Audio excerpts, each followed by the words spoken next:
اور یقیناً اس سال تلنگانہ میں اسمبلی کے الیکشن ہے اور مجلس اتحاد المسلمین اس اسمبلی کے انتخابات میں حصہ لے گی۔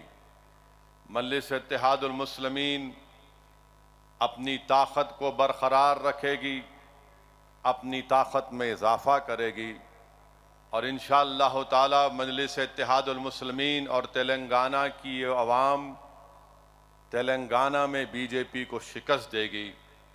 اور مجھے یقین ہے کہ جو نفرت کا پیغام لے کر بی جے پی آگے بڑھ رہی ہے، تلنگانہ کی عوام اس کو مسترد کرے گی۔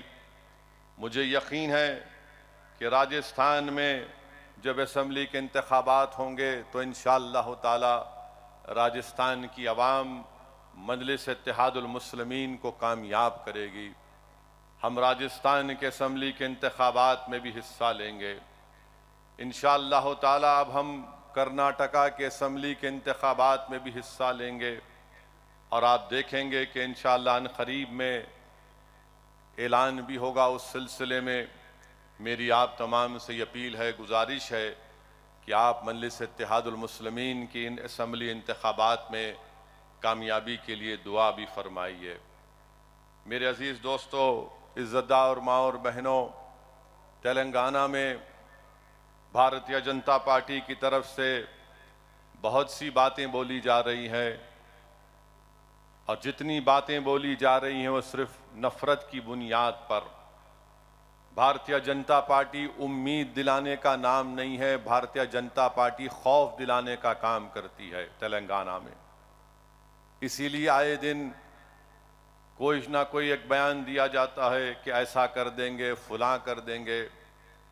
میں تلنگانہ کی عوام سے یہ بتانا چاہوں گا کہ تلنگانہ ریاست جب سے بنی، تلنگانہ میں امن مضبوط ہوتا رہا، تلنگانہ میں فساد نہیں ہوا، بلکہ تلنگانہ میں ترقی ہوئی ہے۔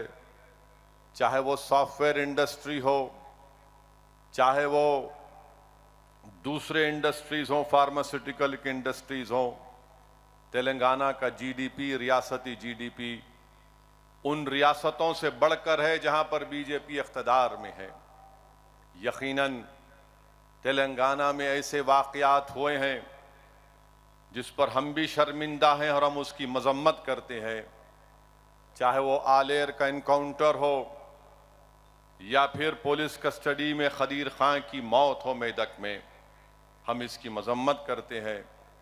میں اس بات کا اقرار کرتا ہوں کہ اور بہت سے کام ہونا باقی ہے، مگر آپ کی آواز مجلس اتحاد المسلمین ہے اور مجلس ان مسائل کو ضرور حل کرے گی۔ مگر ایک بات کا خیال رکھیے کہ آج مجلس آپ کی ایک طاقت اور شناخت بن کر ابھری ہے، مگر دوسری ریاستوں کی طرف نظر اٹھا کر دیکھ لیجئے کہ کیا پرسان حال ہے وہاں پر کوئی آواز اٹھانا تو چھوڑیے، کوئی آنسو پوچھنے کے لیے تیار نہیں ہے دلت اور مسلمان اور آدیواسیوں کے لیے۔ تو اسی لیے میرے عزیز دوستوں اور بزرگوں، اس سال کے آخر میں جو اسمبلی انتخابات ہونے جا رہے ہیں، ہم کو پہلے سے زیادہ متحد ہونا ہے۔ ہم کو ابھی سے ہم اپنے اس اسٹریٹجی کو بنانا پڑے گا، اور ہم بنائیں گے انشاءاللہ تعالی۔ اور مجلس میں اور بی جے پی اور دیگر پارٹیوں میں فرق یہ ہے کہ وہ الیکشن سے 8 مہینے پہلے بیدار ہوتے ہیں، مگر بھارت میں اگر کوئی سیاسی پارٹی ہے جو الیکشن ختم ہوتے ہی عوام کی خدمت کرتے رہتی ہے اور الیکشن کے دوران بھی عوام کی خدمت کرتے رہتی ہے، تو مجلس اتحاد المسلمین ہے۔ دارالسلام جس سرزمین پر آج آپ اور ہم بیٹھ کر مجلس اتحاد المسلمین کے 65 سالہ جشن کو منا رہے ہیں، یہی دفتر میں MLAs, MPs, قانون ساز کونسل کے ممبر، اراکین بلدیہ بیٹھ کر عوام کی خدمت کرتے رہتے ہیں، اور بی جے پی صرف نفرت اور زہر اگلتے رہتی ہے۔